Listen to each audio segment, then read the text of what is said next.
Hello, dear students. I hope you are all fine. I am Ramiz Ahmed. I am vocational trainer at ITRC. It is my technical presentation on writing skills part 2. कल जो हम पढ़ रहे थे writing skills का दूसरा जो part है वो हम आज पढ़ने वाले हैं। तो आज हम स्टार्ट करेंगे यहाँ से what is the writing process. जो राइटिंग का प्रोसेस है वो हम स्टार्ट करेंगे यहाँ के। Every writer follow his or her own writing process. हर किसी राइटर को अपनी राइटिंग प्रोसेस होती है। Here are 5 steps towards creating और identifying your personal writing process. यहाँ पे 5 स्टेप जो आपको फॉलो करने हैं राइटिंग के दौरान। तो वो ये है कि pre writing, writing, revision, editing और publishing. These are the 5 steps you have to follow during writing process. तो फर्स्ट ऑफ ऑल हम देखेंगे प्री राइटिंग। जो फर्स्ट स्टेप है वो क्या है। Pre writing identifies everything you need to do before you sit down to start your draft. तो pre writing क्या होता है कि वो सब ऐसी चीज़ें जो आपको राइटिंग से पहले करने हैं। जब आप राइटिंग के लिए बैठोगे तो उससे पहले आपको कुछ चीज़ों की ज़रूरत है या क्या चाहिए आपको क्या नहीं चाहिए वो आपको रेडी रखने हैं आपको ड्राफ्ट स्टार्ट करने के लिए। सबसे पहले इसमें आता है फाइंड योर आइडिया। आपको ये आइडिया होना चाहिए कि आप किस पे राइटिंग स्टार्ट करोगे। तो विल्ड ऑन योर आइडिया, आपको आइडिया भी बनाना है कि इसमें दो मेनली जो दो आइडियाज आते हैं that is free writing and brainstorming.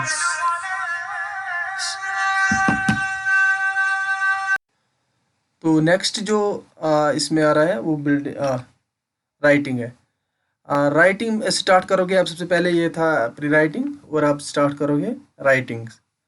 यानी कि जो नेक्स्ट प्रोसेस राइटिंग प्रोसेस में जो नेक्स्ट स्टेप है वो है writing. Now you have your plan and you are ready to start right. Pre writing में आपने क्या देखा कि प्री राइटिंग में आपने वो सब ऐसी चीज़ें मतलब रेडी रखे हैं। आप अपने आप को भी रेडी रखा है कि आपने प्लान सोच के रखा है कि आइडिया क्या है आपको। अब आप उसी पे राइटिंग स्टार्ट करोगे। Forget about words and word count and grammar. इस बार राइटिंग जब आप राइटिंग करोगे उस टाइम आपको ग्रामर की चिंता नहीं करनी है, ना आपको वर्ड काउंट देखना है। Don't very it you stray off topic in places. Even the greatest writers produce multiple drafts before they produce their finished manuscript.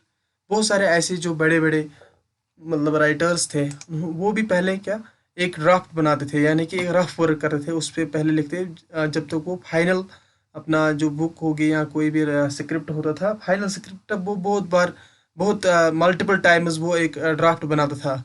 तो make writing a regular part of your day. आपको हर दिन मतलब क्या ये regular part of your day बनाना है। Writing हर दिन आपको लिखनी होगी। तो नेक्स्ट क्या है, नेक्स्ट जो स्टेप आपको फॉलो करना होगा राइटिंग प्रोसेस में वो है revision. Your story can change a great deal during this stage. इस स्टेज पे आपका जो स्टोरी है जो राइटिंग है वो उसमें बहुत सारे चेंजेस आएंगे। When revising their work money writers naturally adopt the ARR approach. बहुत सारे राइटर्स जो है जब वो रिवाइज करते हैं अपने काम को जो उन्होंने लिखा है उस टाइम वो इस अप्रोच को फॉलो करते हैं, that is ARR approach. ARR का फुल फॉर्म क्या है, ऐड, रीअरेंज, रिप्लेस और remove. Add, have you given your readers all the information they need to make sense of your story. आपने मतलब अपने रीडर्स को वो अपने स्क्रिप्ट में अपने बुक में वो सब चीज़ें आपको रखने हैं जो आपके रीडर्स होंगे जो उस बुक को पढ़ेंगे उनको पूरा सेंस मिलना, यानी कि इनकी मीनिंग पूरी समझ आनी चाहिए। अगर नहीं, go back to your notebook that you kept for additional scenes and additional details. अगर नहीं तो फिर आप जा सकते हो उसमें एडिशनल ऐड कर सकते हो, एडिशनल चीज़ें आप ऐड कर सकते हो। रीअरेंज, नेक्स्ट जो इस ARR अप्रोच में आता है वो है rearrange. Consider the flow, pacing, and sequencing of your story. Would the plot better served if some of the events occur in different orders? अगर इसमें कुछ ऑर्डर ठीक नहीं है कि आपको उनको अरेंज करना है विद गुड ऑर्डर। अगर कहीं पे मतलब कोई पॉइंट आपको पहले रखना है होगा वो आपने बाद में रखा है, आप उसको चेंज करके पहले रख सकते हो। तो नेक्स्ट क्या है, रिमूव। आप after making additions to your story how is your word count now. जब आप एडिशन करोगे अपने स्टोरी में आप एडिशन करोगे तो फिर आपको देखना होगा कि आपको वर्ड काउंट क्या है। Are you reader experience more information overload, you may need eliminate passage that do not quite fit. अगर आपको लग रहा है कि जो मेरे रीडर्स है वो इस इंफॉर्मेशन को ज़्यादा पसंद नहीं करेंगे, उनको ओवरलोड हो जाएगा, आप उसको एलिमिनेट कर सकते हो पैसेज को, मतलब जो आपको नहीं लग रहा है ये ठीक है, आप उसको उन चीज़ों को आप रिमूव कर सकते हो। तो लास्ट जो इसमें आता है राइटिंग में आता है वो है the most effective way to revise your work is to ask for second opinion, do you need more vivid details, help clarity your work. आप रिप्लेस कर सकते हो, यानी कि बहुत सारे ऐसे लंबे में सेंटेंसेस होते हैं, उनके बदले आप छोटा सा सेंटेंस को रिप्लेस कर सकते हैं। नेक्स्ट क्या है, एडिटिंग। जो थर्ड स्टेप है राइटिंग प्रोसेस में वो है एडिटिंग। तो इसमें यहाँ पे कितने आते हैं, प्री राइटिंग, राइटिंग और रिविजन। रिविजन में हमने पढ़े हैं 3, दैट इज ARR अप्रोच। अब है ना फोर्थ वन जो राइटिंग प्रोसेस में फोर्थ स्टेप जो है वो है एडिटिंग। तो एडिटिंग में आप क्या करोगे, you have overhauled your story, it is time to fine tune your master line by line. आपको ये लाइन बाय लाइन पढ़ना होगा, चेक द रिपीटेशंस, कहीं पे रिपीट ना हुआ, क्लैरिटी देखनी है, ग्रामर देखना है, स्पेलिंग्स देखनी है, ये सब चीज़ें आपको कहाँ पे करना है, एडिटिंग में करना है। और आपको पंक्चुएशन देखना है। Editing is an extremely detail process and is best when performed by professionals. और ये एक एक्सट्रीम डिटेल प्रोसेस है और ये प्रोफेशनल्स को फॉलो करते हैं। Nobody wants to read a book that is full of mistakes. कोई ऐसी बुक नहीं पढ़ना चाहते हैं जिसमें बहुत सारे मिस्टेक्स होंगे। And they certainly will not buy a book that is riddled with them. और कोई भी ऐसी बुक नहीं लेना चाहता है जिसमें बहुत सारे एरर्स होंगे। तो सब आपको ये इस चीज़ का खास ख्याल रखना होगा, ध्यान रखना होगा कि एडिटिंग के दौरान आपको ये चीज़ें देखनी होगी, क्लैरिटी देखनी होगी, रिपीटेशन अगर कहीं पे होगा तो उसको देखना होगा, रिपीट नहीं करना होना चाहिए, ग्रामर मिस्टेक अगर कहीं पे है वो उसको देखना होगा, स्पेलिंग मिस्टेक अगर है, पंक्चुएशन अगर कहीं पे एरर आ रहा है, तो उन चीज़ों को आपको देखना है। कि आपको पता है कि जिसमें बहुत सारे प्रॉब्लम्स होंगे या इस टाइप की एरर्स होंगे, क्लैरिटी ठीक नहीं होगी, ग्रामर ठीक नहीं होगा, वो उस टाइप की बुक मतलब बहुत सारे लोग प्रेफर नहीं करते हैं। ठीक है, इस चीज़ का आपको ध्यान रखें। वो लास्ट स्टेप जो इसमें राइटिंग प्रोसेस में है वो है पब्लिशिंग। पब्लिकेशन में extend multimedia presentation all the public performance. Publication से क्या पता चलता है कि ऐसे क्या फ़ायदा आता है कि आपको इससे मतलब पब्लिक परफॉर्मेंस मिलती है, यानी कि बहुत सारे लोगों को पता चलता है कि कौन सा बंदा किस टाइप का है, इसने बुक लिखी है। आपको मतलब पब्लिसिटी मिलती है, पब्लिक परफॉर्मेंस मिलते हैं और आप फेमस हो जाते हो। The presentation trait is emphasized during the phase of writing process as the writers work to make the piece appealing and inviting the audience। जब प्रेजेंटेशन होती है, जब कोई बंदा पब्लिश करता है प्रोसेस किसी बुक को, तो उस टाइम वो मतलब ऑडियंस के सामने थोड़ा बहुत उसके बारे में थोड़ा मतलब appealing and inviting the audience करता है।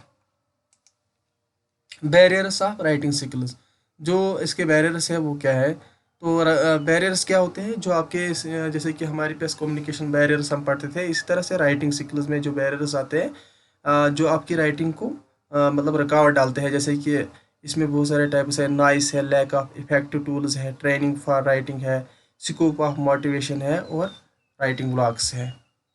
तो हम स्टार्ट करेंगे नॉइस से।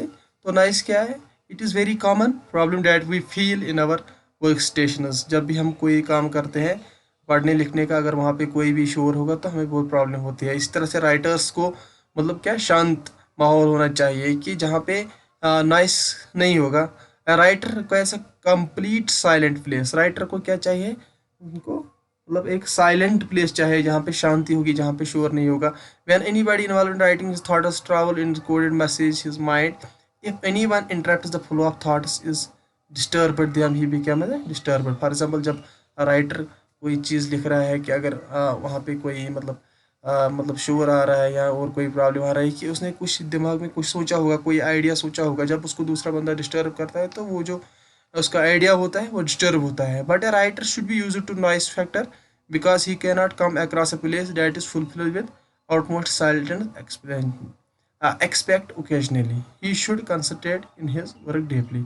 एक राइटर को क्या मतलब ये जो अपने काम पे डीपली कंसंट्रेट करना होगा। अगर कहीं पे नाइस होगा भी तो उसको वो इग्नोर करना चाहिए। स्कोप ऑफ नेक्स्ट क्या है, लैक ऑफ इफेक्टिव टूल्स। ये भी कुछ बैरियर्स है राइटिंग स्किल्स का। Writer requires many tools for writing. एक राइटर को बहुत सारे ऐसी चीज़ें चाहिए, टूल्स चाहिए राइटिंग के लिए। Today's writer requires internet together information. अगर हम आज की राइटर्स की बात करेंगे, जो आज के राइटर्स हैं उनको चाहिए इंटरनेट कनेक्शन उनको चाहिए, सो डैट वो इंफॉर्मेशन को गैदर कर सकते हैं, इंफॉर्मेशन को हासिल कर सकते हैं इंटरनेट से। Everybody is not lucky enough to own PC and buy an internet connection at home. हर किसी बंदे को, हर किसी राइटर को ये ज़रूरी नहीं कि हर किसी के पास इंटरनेट कनेक्शन होगा और या कंप्यूटर होगा या पीसी होगा। तो कुछ ऐसे भी राइटर्स हैं जिनके पास कंप्यूटर और इंटरनेट कनेक्शन नहीं होगा, तो if he lacks digital facility, अगर उनके पास ये फैसिलिटी नहीं है तो then he can gather information from books. तो वो बुक से भी इंफॉर्मेशन हासिल कर सकते हैं, लेकिन he should store books that he buys are uses for academic purpose. तो उसके पास बुक्स भी होना चाहिए, वो ज़रूरी है। Writer should also learn to make effective use of his tools. एक राइटर को ये भी मतलब सीखना ज़रूरी है कि वो अपने टूल्स को एक इफेक्टिव तरीके से यूज़ करे। If he has internet connection at home he must know the technique to search the desire results. अगर उसके पास इंटरनेट कनेक्शन है भी, लेकिन उनको पता होना चाहिए, राइटर को पता होना चाहिए कि मतलब उसको वो टेक्निक्स पता होने चाहिए कि कैसे मैं इंफॉर्मेशन को सर्च करूँ इंटरनेट से। तो नेक्स्ट क्या है, training for writing. Everybody is not lucky enough imbibe training for effective writing. हर कोई बंदा ऐसा मतलब अमीर नहीं हो सकता कि जिसको मतलब राइटिंग की ट्रेनिंग की होगी या करना चाहता है।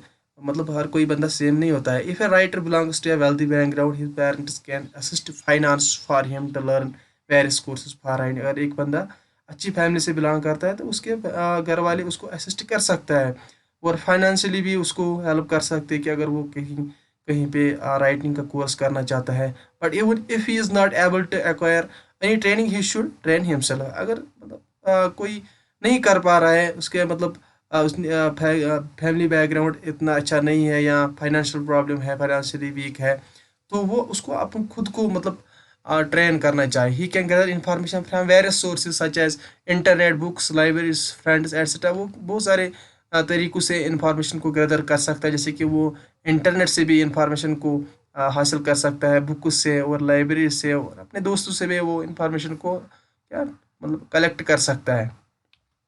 नेक्स्ट क्या है, scope of motivation. Sometimes a person may feel the urge to write something. कभी कभार क्या होता है कि जब कोई बंदा कुछ लिखता है but the people around him may not encourage him. जो इर्द गिर्द के कुछ बंदे होते हैं उसको उनको एनकरेज नहीं करते हैं, वो इनको मतलब क्या शाबाशी नहीं देते हैं। They may tell him that he is not a good writing. वो उसको ये भी बोल सकते हैं कि आप एक अच्छे राइटर नहीं हो। In such situations what will do, in such situations he should not follow the words of others. हमें दूसरी की बातों पे ध्यान नहीं देना चाहिए, हमें वो इग्नोर करने चाहिए। But he should follow his own path. लेकिन उसको वही करना है जो उसके मन में है, जो वो करना चाहता है उसको वही करना चाहिए। हमें दूसरे की बातों पे ध्यान नहीं देना चाहिए। दूसरे तो मतलब कुछ भी बोल सकते हैं। If he is urge he should take a step ahead. तो उसको आगे चलना चाहिए जो उसको अपने दिमाग में है। If he has not developed the necessary skill he can learn a lot by watching the other writers in the form. अगर उसके पास मतलब राइटिंग स्किल्स अभी उन्होंने सीख नहीं लिए, तो वो बाकी राइटर्स से भी वो सीख सकते हैं। उनके जो ऑटोबायोग्राफी होती है वगैरह होते हैं वो उनको पढ़ के वहाँ से राइटिंग स्किल्स मतलब सीख सकते हैं। He can learn the skills that are necessary for writer. एक राइटर को ज़रूरी है कि वो राइटिंग स्किल्स सीखना चाहिए, उसके लिए जो एक राइटर के लिए वो ज़रूरी होता है। Thank you so much guys. If you have any question आप डायरेक्टली व्हाट्सएप ग्रुप में भी पूछ सकते हो या आप मुझे कॉल कर सकते हो। Thank you so much.